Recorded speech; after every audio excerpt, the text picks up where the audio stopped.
2025년도의 시작은 겨울 스킨케어 루틴입니다. 많이 기다리셨죠? 먼저 건성 피부입니다. 자, 건성 피부라고 해서 보습만 신경 쓰면 안 되는 거 아시지요? 매 단계별로 굳이 성분을 겹치지 않고 좋은 성분만, 그리고 꼭 나한테 필요한 성분만 골라서 쓰시는 게 정말 중요한데요. 자, 건성 피부 같은 경우에 클렌저 고르실 때도 신중하게 잘 하셔야 되는 거 아시지요? 그리고 클렌저는 무엇보다 가장 중요한 게 내가 지금 약산성과 약 알칼리성 잘 구분할 수 있는지 이 부분부터 체크를 하셔야 됩니다. 이거 구분할 수 있으면 이미 초급자 넘어서서 중급자 정도는 되신다고 보시면 됩니다. 그래서 약산성과 약 알칼리성을 아침과 저녁에 나누어서 꼭 쓰셔야 되는 것이 바로 건성 피부이기도 합니다. 그 이유는 건성 피부 같은 경우에는 겨울이 되면은 각질이 막 올라오거든요. 글라이콜릭 애시드와 같은 그 아하 같은 거 함량을 잘못 쓰시게 되면 껍질이 확 벗겨지면서 더 건조하게 될 수 있습니다. 그리고 바하 같은 것도 또 함량을 잘못 쓰시게 되면 더 피지를 말려버리게 되면서 더 건성으로 빠질 수가 있어서 가능한 건성 피부 같은 경우에는 각질 제거를 하시지 않는 게 좋고, 특히나 40대가 넘어서부터는 노화 피부이기 때문에 그때는 우리가 각질이 참 소중하지요. 그러나 불필요한 각질은 건강하게 떨어뜨려 내주는 것이 정말 중요하기 때문에 약 알칼리 클렌저 적절하게 사용해 주시는 게 중요합니다. 그래서 저녁에 약 알칼리 클렌저 쓰시는 게 중요하다고 말씀드렸어요. 그래서 나는 좀 더 제대로 피부 관리 집에서 하고 싶다라고 하신다면은 오전에는 약산성, 저녁에는 약 알칼리성, 이것은 절대로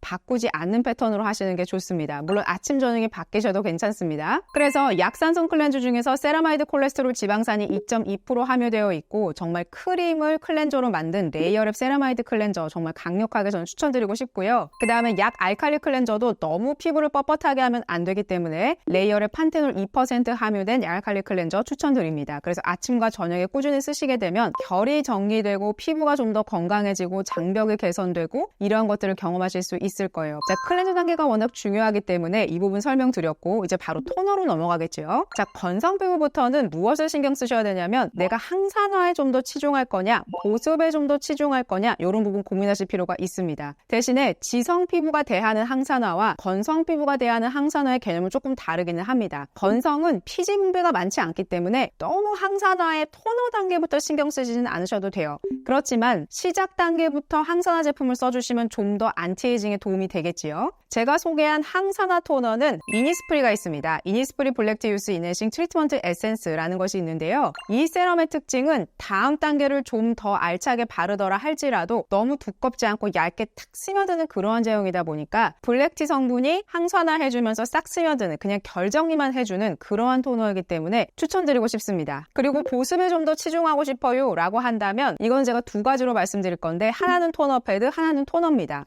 자, 토너는 나네즈 크림 스킨 토너 있어요. 약간 좀 하얀 색깔의 토너인데요. 너무 무겁거나 두껍지 않으면서도 촉촉한 제형의 토너여서 그냥 손으로 꾹꾹 눌러서 바르면 보습이 안쪽까지 훅 전달된다, 이런 느낌 받습니다. 그리고 토너 패드 중에서는 가장 그 수분감이 높다라고 할 수 있는 것은 에스네이처가 있었거든요. 그래서 지금과 같이 되게 건조하고 추운 계절에 에스네이처 토너 패드 쭉 발라놓고 약간 팩토하는 것처럼 올려놓고 메이크업 단계 유지를 하셔도 되게 촉촉하고 물광 같은 피부로 연출할 수 있습니다. 자, 토너 단계에서 항산화나 보습 쪽으로 치우쳐서 이제 시작을 하셨지요. 자, 제가 세럼은 두 가지로 나누어서 말씀을 드릴 건데 저는 항상 세럼은 최소 2개 정도는 바르세요라고 말씀을 드립니다. 그 이유는 세럼에도 두 가지로 나뉘어지기 때문이에요. 자, 하나는 기능성이라고 말할 수 있고 하나는 그냥 일반적인 내 고민에 따라서 쓰는 세럼, 이렇게 볼 수가 있는데요. 제가 생각하는 기능성의 정의는 레티놀이나 순수 비타민C처럼 고함량의 성분이 들어가 있고 효과가 확 드러나는 그러한 제품들을 사실 저는 기능성 세럼이다 라고 정의하고 싶고요. 그 외에는 보습의 효과, 홍조를 개선하는 효과, 장벽 개선의 효과와 같은 세럼이 있기 때문에 기능성 세럼은 가능한 필수적으로 써주시고 그 외에 다른 효능을 담고 있는 세럼들은 다른 성분들과의 조합이 다 하나의 목적성에 맞게 잘 들어가 있는지를 판단하셔서 화장품을 쓰시는 게 중요합니다.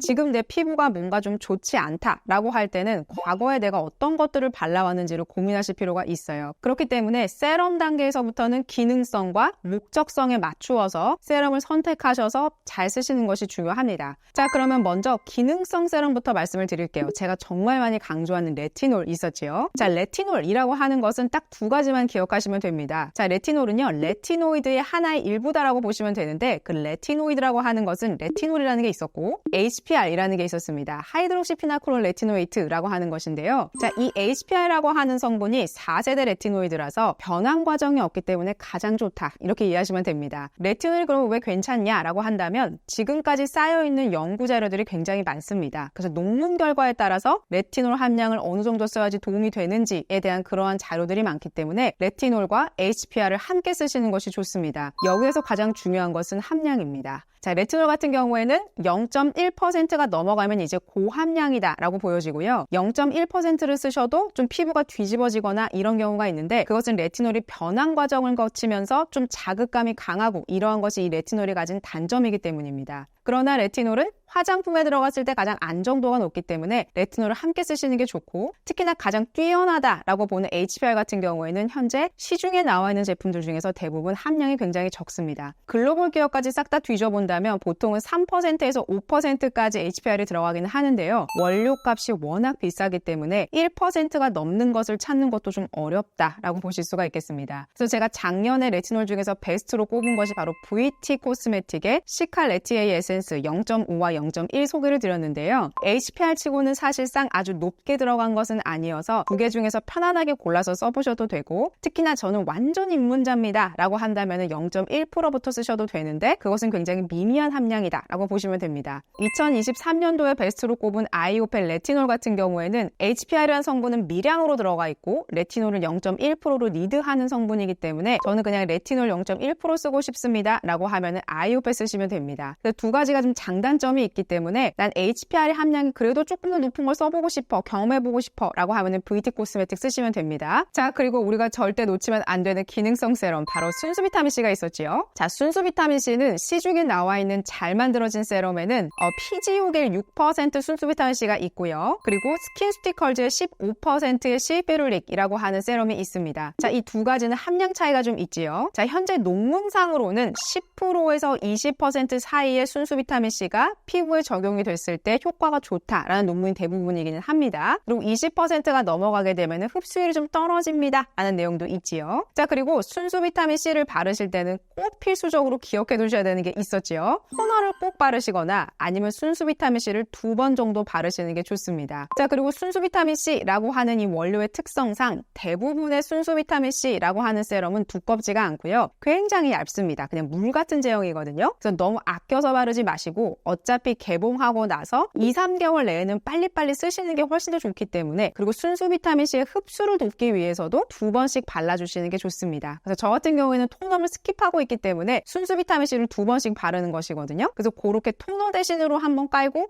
그 다음에 순수 비타민C를 한번 바르고 그렇게 이해하시면 됩니다. 자, 순수 비타민C라고 하는 것은 미백에도 물론 도움이 되지만 산화를 막아주는 안티에이징에 도움을 주는 그러한 성분이기 때문에 사실상 20대 중후반부터 꾸준히 바르시게 되면 너무너무 피부에 도움이 되는 그러한 성분이기 때문에 함량 먼저 내가 6% 쓸지 15% 쓸지 결정을 하셔서 보시면 됩니다. 제가 지금 막 개발 완료한 레이어렉 같은 경우에는요. 데일리 순수 비타민C 10%가 들어갔고 그 외에 항산화 성분을 7가지를 배합을 해서 항산화의 어떤 세럼 덩어리가 나왔다라고 보시면 됩니다. 그래서 15%나 20%의 순수 비타민C를 쓰시면서 약간의 좀 저함량을 쓰면서도 데일리로 쓰면서 너무 부담스럽지 않게 쓰고 싶어 라고 하신다면은 레이어랩에서 출시하는 순수 비타민C도 한번 주목해 보시면 좋습니다. 이 제품은 2월 말에 출시가 되게 될 거고요. 굉장히 얇고 가벼운 제형이면서도 싹 스며드는 그런 제형으로 만들었기 때문에 이 제품도 기대해 주시면 좋겠습니다. 우리가 기능성 제품 중에서는 아침에는 순수 비타민C를 바르시고 저녁에는 레티놀을 바르시면 됩니다. 지금까지 온 거를 정리해드리면 토너는 이 세 가지 중에서 결정을 하시고 보습으로 갈 건지 항산화로 갈 건지 특히나 보습으로 가신 분들은 순수 비타민C를 스킵하시면 안 되겠지요. 왜냐면 순수 비타민C라고 하는 것은 노화를 미연에 방지해주는 그러한 역할을 하기 때문에 그래서 이런 단계로 오시면 되고 그 다음 단계에서 세럼을 고를 때 내가 무엇을 고민해야 되지를 판단하시면 됩니다. 자, 다음 단계에 세럼을 써도 되는 이유는 순수 비타민C나 레티놀 같은 경우에 굉장히 제형이 얇습니다. 특히나 레티놀 같은 경우에는 잘 만들어진 제품이면 제품일수록 제형이 좀 얇고 빨리 싹 스며들어서 효능 효과가 팍 느껴지게 그렇게 보통 개발을 합니다. 그렇기 때문에 이 다음 단계 크림만 발랐을 때 나 너무 부족한 것 같아, 속건조가 있는 것 같아 이렇게 느낄 수 있습니다. 그래서 특히나 이렇게 겨울 같은 경우에는 보습 제대로 안 하면 잔주름 정말 빨리 생기거든요. 특히나 건성 피부 같은 경우에는 더더욱 더 그렇습니다. 그러면 세럼은 이제 선택하셔야 돼요. 내가 수분 수분에 좀 더 치중할 거냐, 장벽 개선하면서 속 건조할 거냐, 그 다음에 안티에이징을 할 거냐, 이런 거 이제 선택을 하셔야 됩니다. 자, 수분에 좀 더 치중하고 싶어 라고 하면 제가 지난번에 소개한 히알루론산이 주로 들어가 있는 세럼, 그거 바르시면 되겠지요. 자, 여기에서 참 잘 만들어진 제품은 빌리프 슈퍼드랍스 히알루리시드, 이 제품이었습니다. 이 안에는 히알루론산이 1.5% 들어가 있어요. 가능한 그 히알루론산은 2%까지 쓰셔도 괜찮기 때문에 히알루론산 겨울에 써주시면 좋습니다. 자, 혹은 저는 장벽 개선을 하고 싶고요. 피부의 근간 자체를 좀 튼튼하게 하면서도 촉촉한 피부로 만들고 싶어요. 그러면 어떤 거 써야 되나요? 라고 하신다면 레이어랩 니오존 판테놀 세럼 쓰시면 됩니다. 자, 이 세럼 같은 경우에는 특히나 겨울에 쓰시거나 건성이 쓰시게 되면은 굉장히 촉촉하고 속 건조까지 싹 개선되고 다음 단계에 그냥 얇은 크림만 발라도 보습이 해결된 것 같아, 이런 느낌 드실 거고, 특히나 민감 피부가 쓰셔도 참 도움이 되는 그러한 세럼입니다. 왜냐하면 장벽 개선 성분을 15가지나 넣었거든요. 그리고 또 판테놀도 니오존화했기 때문에 훨씬 더 깊숙이 쑥 들어갈 수 있도록 도와주는 그러한 성분을 넣어서 니오존 판테놀 쓰시면 됩니다. 자, 그리고 건성 피부인데 저는 좀 안티에이징에 신경 쓰고 싶어요. 저는 크림은 안티에이징을 쓸 생각이 없습니다 라고 할 때는 세럼 단계에서 놓치시지 않는 게 좋겠지요. 물론 레티놀을 꾸준히 쓴다 라고 하면은 굳이 세럼 단계에서 한 번 더 힘주지 않으셔도 됩니다. 그렇지만 어떤 분들의 경우는 노화가 되는 것이 좀 걱정이고 전 이 부분에 신경을 더 쓰고 싶어요 라고 하면 세럼에서 한 번 더 강조해도 되겠지요. 그럴 때는 펩타이드 쓰시는 게 좋습니다. 자, 그러면 세럼 중에서 펩타이드 넣은 거 잘 만들어진 게 뭐가 있었을까요? 바로 르누베르가 있었거든요. 자, 르누베르에 페이셜 펩타이드 더블 에센스가 있었는데 이 제품의 오직 단점은 너무 비쌉니다. 그렇기 때문에 만약에 이 세럼이 거의 30만 원에 육박한데 이건 좀 나는 부담스럽다 라고 하면 같은 라인에 에멀전이 있었어요. 그래서 에멀전으로 대체하셔서 쓰셔도 됩니다. 그래서 펩타이드를 써주시는 게 좋고,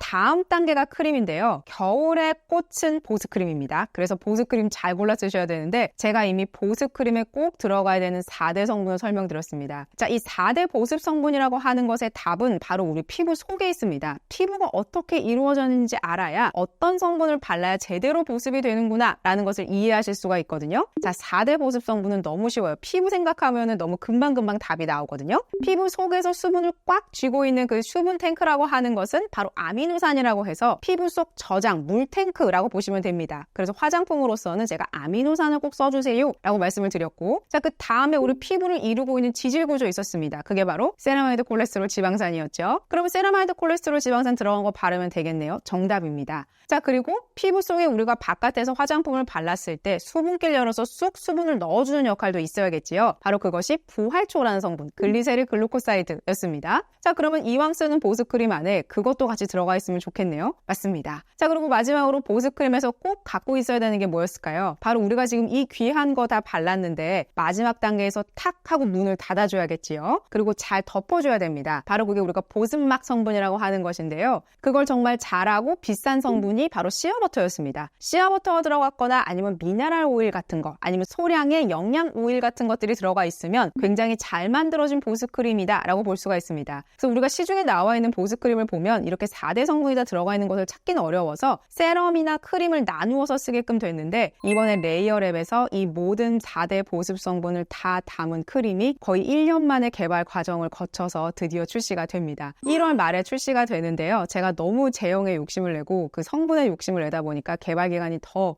많이 길어졌는데 1월 말에 1년 365일 써도 되는 수분 보습크림을 만들었기 때문에 콜레스테롤 세라마이드 지방산 성분이 5%가 솔루션화해서 들어갔고, 그 외에 제가 말씀드린 4대 보습 성분이 다 들어가 있기 때문에 아마 쓰시면 충분히 편안하다라고 분명히 저는 느끼실 거라고 봅니다. 자, 그러면 크림은 보습크림으로 마무리를 했는데 저는 안티에이징을 앞에서 안 썼습니다. 저 그럼 안티에이징 크림으로 쓰고 싶은데 어떤 거 써야 되나요? 라고 하시면 당연히 라주니르 크림 좋습니다. 왜냐면 라주니르 크림 안에는 매트릭 성분이 4% 들어가 있어요. 그렇기 때문에 펩타이드가 그 안에는 500ppm 정도가 들어가 있다고 합니다. 그렇기 때문에 펩타이드로서도 굉장히 참 뛰어난 성분이기는 하지만 특히나 이 제품은 겨울과 봄, 그때 쓰면 참 도움이 되는 그러한 제품이어서 보습크림으로 마무리하시고 라주니르 크림으로 한 번 더 마무리하셔도 괜찮거든요. 그만큼 오일감이 살짝 있으면서도 마무리감에 탁 써주기에 좋은 그러한 제품이기 때문에, 그래서 건성 피부 같은 경우에는 이렇게 크림을 고르셔서 내 필요성에 따라서 잘 선택 선택하시면 되겠습니다. 자, 다음은 지성 피부입니다. 지성이자 여드름 피부라고 볼 수가 있겠는데요. 자, 지성 피부의 특징을 잘 한번 살펴보면 여드름도 가끔 올라오고 혹은 여드름이 자주 올라오고 특히나 피지 분비가 왕성하다 이렇게 볼 수 있습니다. 사실상 저 같은 건성 피부가 볼 때는 피지 분비가 왕성한 분들 보면 사실 저는 참 저 피부야말로 건강한 건데 라는 생각하거든요. 왜냐면 피지라고 하는 것은 피부를 보호해주는 그러한 막이기 때문에 사실상 피지 분비가 많이 나온다고 해서 막 스스로를 책망하실 필요 없습니다. 가끔씩 왜 저는 지성 피부라서 이렇게 번들거릴까요? 이러는데 전 사실 그렇게 말씀하시는 분 볼 때마다 굉장히 건강하신 겁니다 라고 이야기를 합니다. 피지 분비가 왕성하기 때문에 일어나는 그런 단점들은요. 자, 클렌저에서부터 잘 조절하시면 되는데 피지 분비가 많기 때문에 각질이 좀 더 잘 생깁니다. 그게 건성 피부와 차이점은 건성 피부는 각질이 잘 드러나는 것이고요. 지성 같은 경우에는 각질을 좀 더 잘 만들어낸다 이렇게 이해하시는 게 맞겠습니다. 그렇기 때문에 클렌저를 고르실 때 이왕이면 약 알칼리 클렌저를 주로 쓰시는 게 좋습니다. 그렇기 때문에 약 알칼리 클렌저를 아침 저녁으로 둘 다 쓰셔도 되거든요. 그래서 레이어의 판테놀 클렌저를 그냥 아침 저녁으로 꾸준히 쓰시면 됩니다. 게다가 이 제품 같은 경우에는 판테놀이 함께 들어가 있기 때문에 보통 알고 계시는 약 알칼리 클렌저보다 조금 더 촉촉하지만 싹 뽀득뽀득 씻겨나가네 이런 느낌 받으실 겁니다. 그리고 피지 분비가 왕성하기 때문에 모공 청소 잘 해주셔야 되거든요. 그렇기 때문에 기름기를 쫙 빼줄 수 있는 그러한 약 알칼리 클렌저 쓰시는 게 정말 중요합니다. 자, 그러면 토너 단계에서는 뭘 써야 될까요? 자, 지성 피부가 토너 단계에서 놓치시면 안 되는 게 아하, 바하, 라하, 파하와 같은 각질을 한번 싹 정돈해주는 그런 제품 쓰시는 게 중요합니다. 자, 그래서 토너 단계에서 토너 패드 같은 걸로 이런 거 정리 왜 해줘야 되나요? 라고 하신다면 바하 같은 게 들어갔을 때 피지가 많이 분비되면 여드름균의 어떤 이런 먹이가 될 수가 있기 때문에 그런 피지들을 잘 눌러줄 필요가 있거든요. 그래서 피지를 컨트롤해주는 걸 잘하는 게 아하나 바하 같은 것들이 참 잘해줍니다. 라하나 파하는 아주 부드럽게 각질을 좀 없애주는 그러한 역할을 하기 때문에 클렌징 단계에서 아직 해소하지 못한 각질들을 한번 살짝 미량의 아하, 바하 같은 성분들이 도와준다. 이렇게 이해하시면 됩니다. 그것을 잘해주는 제품이 이치스킨 파워 10 포뮬라 LI 토너 패드 이 제품이었어요. 그래서 각질 케어를 위해서 그렇게 하시고 전 여드름이 좀 심합니다 라고 할 때는 르누베르 토너 쓰시면 됩니다. 르누베르는 여드름 피부에 참 도움이 되는 성분들의 배합을 참 잘 맞춘 그러한 제품이거든요. 그래서 토너나 크림 정도로만 시작을 하셔도 여드름이 조금씩 개선되는 것 같다는 느낌을 분명히 받으실 겁니다. 지성 피부에 꼭 필요한 기능성 세럼은 뭘까요? 자, 지성 피부를 잘 살펴보면 여드름 짜고 났을 때 거뭇거뭇 올라오는 색소 침착 이런 거 있을 수 있죠. 당연히 레티놀 쓰셔야 됩니다. 자, 그리고 피지 분비가 많이 되는 지성 피부 같은 경우에는 오후나 저녁이 되면 피부가 더 칙칙해집니다. 그렇기 때문에 항산화 꼭 하셔야 돼요. 그러니까 순수 비타민C 꼭 쓰셔야 됩니다. 자, 그러면 여기서 순수 비타민C 쓸 때에 피지 분비가 굉장히 많은 피부는 제가 어떻다고 말씀드렸는지 혹시 기억이 나시나요?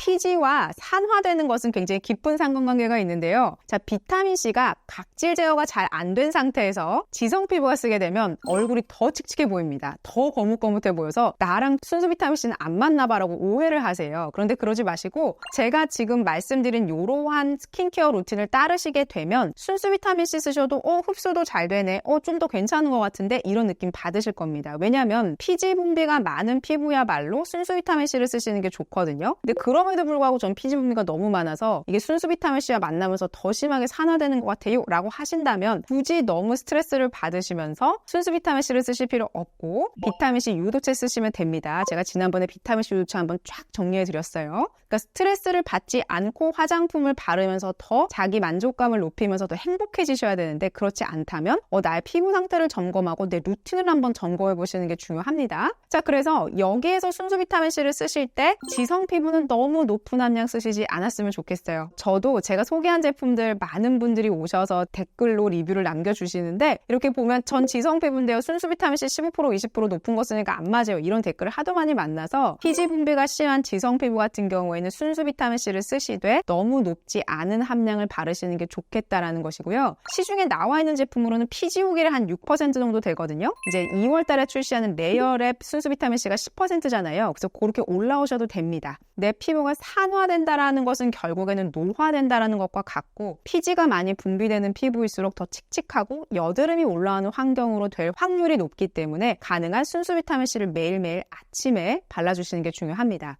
자, 그러면 기능성 세럼 레티놀은 뭘 발라야 될까요? 제가 이거 너무 귀가 아프게 많이 설명을 드렸는데 자, 스트라이벡틴이 여드름용, 그러니까 기미 색소 침착용으로는 참 잘 나온 제품이 맞다라는 겁니다. 대신에 스트라이벡틴에는 HPA 성분은 없습니다. 대신에 이 안에는 소듐 아스코빌 포스페이트라고 하는 것이 거의 10% 가까이 들어가 있기 때문에 비타민C 유도체와 레티노의 결합이고, 특히나 소듐 아스코빌 포스페이트가 제일 잘하는 것이 여드름의 그런 염증을 줄여주고 항염해주고 이러한 역할을 잘하기 때문에 여드름 피부나 지성 피부가 레티놀을 고르실 때는 이러한 제품으로 고르시는 게 좋습니다. 그래서 제가 앞서서 설명해드린 클렌저와 그 다음에 토너 단계, 그 다음에 세럼의 기능성 제품만 잘 써주셔도 지성 피부인데 점점 나 더 좋아지는 것 같아 라는 느낌 분명히 저는 받으실 거라고 봅니다. 자, 그러면 일반적인 효능 효과가 좋은 그러한 세럼들은 2단계에서 이제 뭘 선택해야 될까요? 왜냐면 지성 피부가 까딱 잘못하면 다 가벼운 것만 바르시면서 수부지, 그러니까 수분 부족형 지성이 되면서 피지를 더 많이 분비되게 되는 악순환을 만들거든요. 그래서 세럼 단계를 잘 선택하셔야 되고, 크림 같은 경우에는 너무 오일리한 것을 겨울에 쓰시게 되면 또 뾰루지가 올라올 수 있기 때문에 지금서부터 말씀드리는 제품들이 참 지성 피부에는 중요합니다. 자, 그러면 지성 피부라도 고민이 여러 가지일 거란 말이에요. 자, 그럼 이제 여기에서 레티놀도 선택했어, 비타민C도 선택했어. 자, 그러면 나는 어떤 길로 가야 될까를 이제 결정을 하셔야 됩니다. 저는 토너는 각질 제거 토너 선택 안 했고요. 저는 르누베를 선택했습니다 라고 할 때는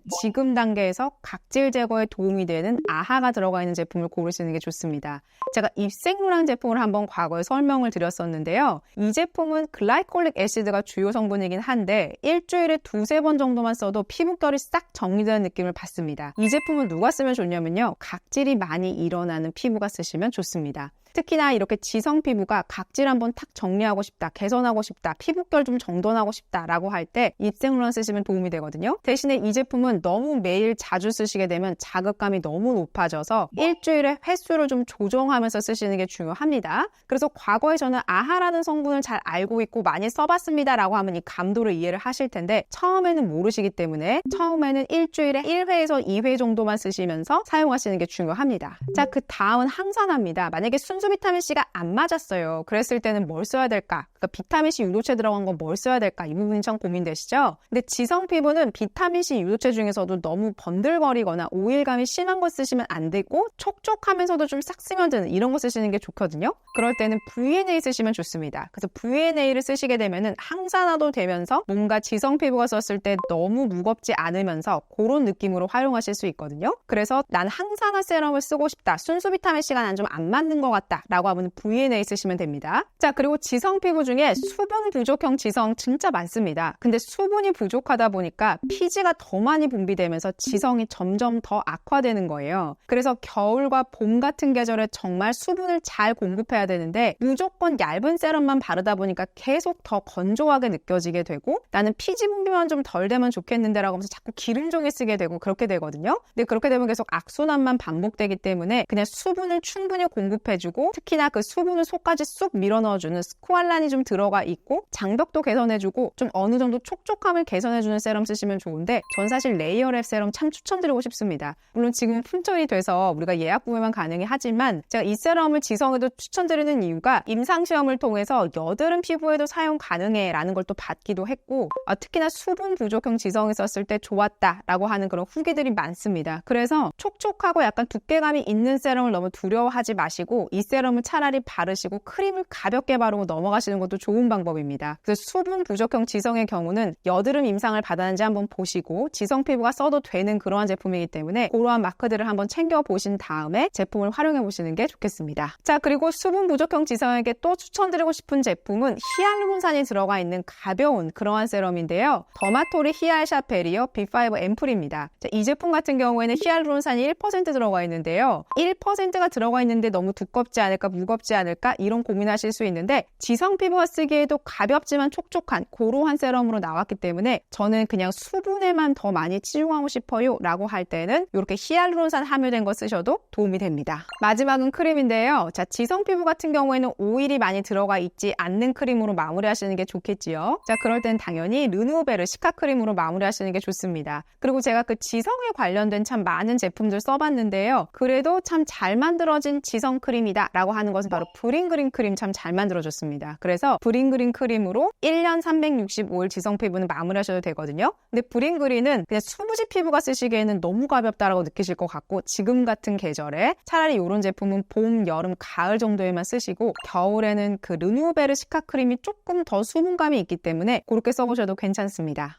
자, 다음은 기미색소 침착 피부입니다. 자, 기미색소 침착 피부의 클렌저는요, 오전, 오후 약산성과 약알칼리 클렌저 쓰는 것은 똑같은데요. 기미색소 침착의 어떤 기미들을 빠르게 탈락하고 싶다라고 할 때는 적절하게 잘 각질이 제거돼야 되기 때문에 판테놀 클렌저, 약알칼리 클렌저의 비중을 살짝 높이시는 게 좋습니다. 대신에 기미색소 침착 피부이긴 한데요, 저는 민감합니다 라고 할 때는 약알칼리 클렌저를 너무 자주 쓰시면 안 됩니다. 오히려 더 세라마이드 클렌저, 그러니까 약산성 클렌저의 비중을 조금 더 높이시는 게 더 좋아요. 기미색소 침착 피부는요, 토너 그냥 스킵하시고 항산화 팡 해주는 그냥 순수 비타민C를 2번 바르시는 게 더 좋습니다. 지금 제가 그렇게 하고 있거든요. 왜냐면 저는 육안으로 봤을 때는 기미나 이런 것들이 많지 않은데 이제 40대에서 50대로 넘어갈 때 지금 진짜 철저하게 관리 안 하면 저는 기미나 색소들이 쫙 올라오는 걸 알고 있거든요. 그게 제일 심해질 때가 언제냐면 40대 후반부터 50대 초반입니다. 그래서 저는 더 미래를 좀 앞서 보면서 지금서부터 매일매일 잘 케어하고 관리하고 성분 신경 써서 발라야지 이런 주의예요. 왜냐면 제가 과거에 그렇게 했기 때문에 제가 지금 40대 중반 정도 되는 분들에 비해서 그래도 저는 피부가 좀 괜찮다라고 제 스스로도 생각은 하거든요. 근데 이것들을 좀 오랫동안 유지를 하려면 매일매일 우리가 화장품은 바르는 것이기 때문에 꼭 성분을 신경 써서 바르는 게 중요하고 내가 언제 토너를 스킵해야 되는지 내가 언제 토너를 써야 되는지 그런 것에 대한 감도를 잘 높이시려면 나에 대한 관심이 좀 높아야 됩니다. 그래서 거울을 보면서 나 자신을 칭찬해주는 것도 참 중요하지만 나의 이제 얼굴 상태를 보면서 고민들을 하나하나 해결해 나가면서 거기에서 얻는 소소한 행복들을 찾아가시는 게 중요합니다. 저는 그게 화장품의 가장 큰 역할이라고 저는 보거든요. 자, 그래서 기미색소 침착 피부는 10%에서 20% 사이의 함량을 쓰시는 게 좋습니다. 왜냐하면 이 함량이 가장 많은 논문 결과들이 있기 때문이에요. 그래서 기미색소 침착 피부는 순수 비타민C를 쓰는 것은 필수이되 나는 함량을 10에서 20% 사이에서 나는 좀 고함량을 찾아서 쓰겠어. 이렇게 이해하시면 됩니다. 대신에 순수 비타민C라고 하는 것은 피부의 pH를 산성으로 내리기 때문에 그 한 통을 다 비우면서 내 피부가 어떻게 느끼는지에 대한 그런 관심도 높은 게 중요합니다. 그래서 너무 고함량을 썼을 때 점점 더 칙칙해지는 것은 아닌지 아니면 피부가 좀 힘들어하는 건 아닌지 이런 것들을 좀 보시면서 잘 언제 내가 쉬었다가 다시 쓰고 이런 것들을 잘 구분하실 수 있어야 됩니다. 자, 그러면 기미색소 침착 피부는 레티놀을 어떤 것을 골랐어야 될까요? 전 레티놀은 기미색소 때문에 고민이다 라고 한다면 0.1% 이상은 쓰셔야 되지 않을까라는 생각입니다. 왜냐면 많은 논문들이 주름이나 기미색소 같은 것을 해결을 하시려면 레티놀 0.1 이상은 쓰세요 라는 그런 논문들이 많거든요. 그렇기 때문에 레티놀이 해주는 역할은 기미색소도 이제 각질 속에서 있으면서 각질이 탈락하는 그 과정 속에서 우리 피부 표면을 보일 때에 이제 그게 피부 표면에 각질이 이렇게 남아있는 것이거든요. 근데 레티놀을 쓰게 되면은 각질이 이렇게 재생되고 순환되는 주기를 조금 더 끌어올려주다 보니까 기미가 좀 보이지 않게끔 탈락하게 해주는 그러한 효과가 있기 때문에 레티놀의 효능감을 높이기 위해서 0.1% 정도는 쓰시는 게 좋겠다 이렇게 저는 생각을 합니다. 그래서 안티에이징에 지금 현존하는 그 레티놀 중에서는 아이오페 제품이 참 좋고요. 저도 사실은 지금 레티놀을 계속 개발하고 있거든요. 그래서 아마도 레티놀은 3월이나 4월쯤에 좀 완제품이 나오면서 보여드릴 수 있게 될 텐데 그때 사실상 보여드리고 싶은 레티놀이 제가 지금까지 경험해본 레티놀 중에서 정말 가장 좋다. 저희 지금 직원들도 써보고 있는데 너무 좋다라는 피드백을 받고 있어서 너무너무 좋은 레티놀을 개발하고 있고 원료에 굉장히 신경을 쓰고 있어서 그 제품도 기대해 주시면 좋겠지만 현재 지금 나와 있는 제품들 중에서 아이오페가 HPR의 함량은 좀 작지만 0.1%의 레티놀을 담고 있는 제품이어서 기미색소에 좀 고민이다 라고 할 때는 아이오페 추천드리고 앞서서 여드름 피부에 추천드렸던 스트라이베틴도 추천드리고 싶은 이유가 이 안에는 비타민C 유도체가 들어갔지요. 그래서 기미색소 침착이 고민이다라고 할 때는 비타민C 많이 활용하시는 게 좋습니다. 왜냐면 멜라닌 색소를 억제해주는 그러한 효과가 있기 때문에 그래서 스트라이베틴이나 아이오페 지금 제가 나와 있는 거의 대부분의 레티놀을 써봐도 이 두 가지 제품이 참 성분적인 면에서 효과적인 면에서 좋다 이런 게 있습니다. 그래서 모든 화장품에는 장단점이 있기 때문에 100% 완벽해 라고 하는 것은 내 마음에 쏙 드는 것은 없겠지만 이 두 가지 제품은 성분적인 면에서 참 뛰어나다라고 볼 수 있기 때문에 제가 계속 이 제품을 꾸준히 추천을 드리고 있습니다. 자, 기능성 세럼은 그러면 아침 저녁으로 정리가 됐고, 그러면 전 또 기미색소 침착의 효능 효과에 도움이 되는 그런 것들은 어떤 걸 또 쓰면 좋을까요? 이 부분이 궁금하시죠? CNP의 프로페셔널 솔루션 비타C 에너지 앰플이라는 게 있습니다. 이 안에는 소듐 아스코빌 포스페이트 3%가 들어가 있고요. 나이아시나마이드 2%, 아스코빌 글루코사이드 2%가 들어가 있습니다. 유효 성분의 함량이 참 높지요. 사실상 화장품이라고 하는 것은 성분으로 이루어졌기 때문에 성분이 무엇이 들어갔고 얼마만큼 들어갔고 이런 것이 사실 가장 중요하기는 합니다. 그래서 만약에 앞서서 내가 순수 비타민C가 맞지 않았거나 제가 퐁당퐁당 쓰고 싶다라고 할 때는 CNP를 써보셔도 괜찮습니다. 그리고 제가 지금 기미색소 침착 세럼도 개발을 완료했고 이 제품도 출시를 앞두고 있습니다. 아마도 이 제품은 제가 3월 달에 레티놀과 함께 출시하지 않을까라는 생각이 드는데요. 기미색소 침착에서 가장 중요한 것은 어떠한 성분이 어떻게 배합됐느냐, 그리고 그 나머지 성분들이 기미색소 침착을 해결하기 위해서 다 옹기종기 모여 있느냐, 이 부분이 참 중요한 부분입니다. 그러한 면에서 우리가 기미색소 침착이라고 하는 것은 꾸준히 3개월에서 5개월 동안 써 나가면서 기미색소 침착이 개선되고 피부가 환해지고 이러한 결과를 보는 것이 중요하기 때문에 그러한 방향으로 제품을 바라보시고 써주시는 게 중요합니다. 그래서 아침에는 순수 비타민C, 저녁에는 레티놀 쓰시고 아침과 저녁 둘 다 함께 만나도 되는 것이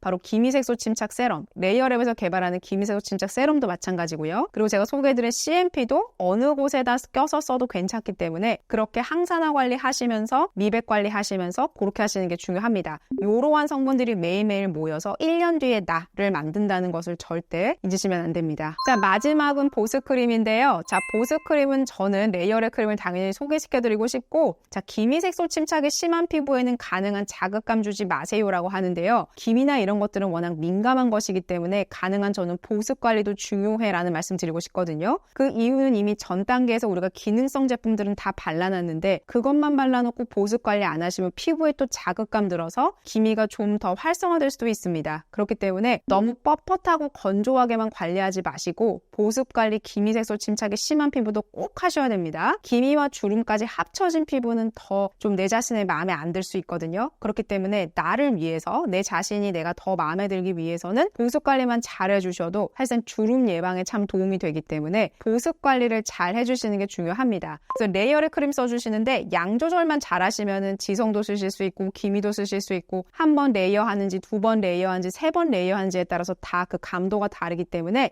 저는 레이어랩 크림을 추천드리고 싶고, 그런데 기미색소 침착인데 악건성이다 라고 하면 바이오더마 시카비오 쓰시면 됩니다. 자, 마지막으로 예민하고 민감한 피부입니다. 자, 예민하고 민감한 피부가 지성일 수도 있고요. 예민하고 민감한 피부가 건성일 수도 있겠는데요. 중요한 것은 많은 단계 쓰시면 안 됩니다. 그리고 클렌징 단계에서 가끔 물세안만 하는 경우가 있는데요. 병원에서 물세안만 하세요 라고 할 정도로 민감한 게 아니시라면 물세안만 하시게 되면 계속 각질 쌓이고 무국 막히고 그래서 더 악화되거든요. 그래서 저는 물세안만 계속 하시는 것은 그렇게 추천드리고 싶지는 않습니다. 근데 이 부분도 어느 정도 민감하냐에 따라서 다르기는 합니다. 그래서 꼭 의사와 상담하시는 게 중요해요. 예민하고 민감 피부는요, 세라마이드 클렌저만 쓰셔야 됩니다. 약알칼리 클렌저 그냥 아예 쓰지 않으시는 게 좋고요. 너무 민감하고 벌긋벌긋하고 혹시나 레티놀을 쓰셔서 다 벗겨졌다 라고 할 때는 딱 2단계만 쓰시는 게 좋습니다. 세럼이나 크림. 근데 그럼에도 불구하고 저는 너무 심각하게 뒤집어졌어요 라고 할 때는 크림 하나만 쓰시고 종료하시는 게 가장 좋고요. 크림도 한 번 레이해서 쓰고 조금 쉬었다가 또 한 번 더 레이해서 쓰고 이렇게 쓰시는 게 더 좋습니다. 그렇게 관리를 하시되, 자, 민감하다라고 하는 것은 장벽이 완전히 무너져 있는 그러한 피부이기 때문에 이것은 레이어랩을 소개를 안 할래 안 할 수가 없습니다. 레이어랩 장벽 개선 세럼인 니오존 판테놀 세럼 그냥 쓰시고요. 이거 하나만 발라도 피부가 편안해졌다라고 하는 그런 후기들 참 많거든요. 이거 하나만 쓰시거나 아니면 크림 중에서 제가 드디어 개발한 3대 1대1 비율의 세라마이드 콜레스테롤 지방산 이 크림을 쓰시기만 해도 피부가 빠르게 좀 회복되는 것 같고 진정되는 것 같고 좀 더 좋아지는 것 같다라는 느낌 분명히 받으실 거니까 제품 잘 선정하셔서 예민하고 민감 피부도 빨리 좀 개선되셨으면 하는 그런 바람이 있습니다. 2025년도가 확 시작이 됐는데요. 올 한 해 하시는 일 다 잘 되셨으면 좋겠고, 제가 오늘 소개해드린 스킨케어 루틴 보시면서 2025년도에는 피부가 더 아름다워지셨으면 좋겠습니다. 저는 올해도 최선을 다하겠습니다. 오늘도 시청해주셔서 감사드리고 도움이 되셨다면 구독과 좋아요, 알림 설정까지 부탁드릴게요. 고맙습니다.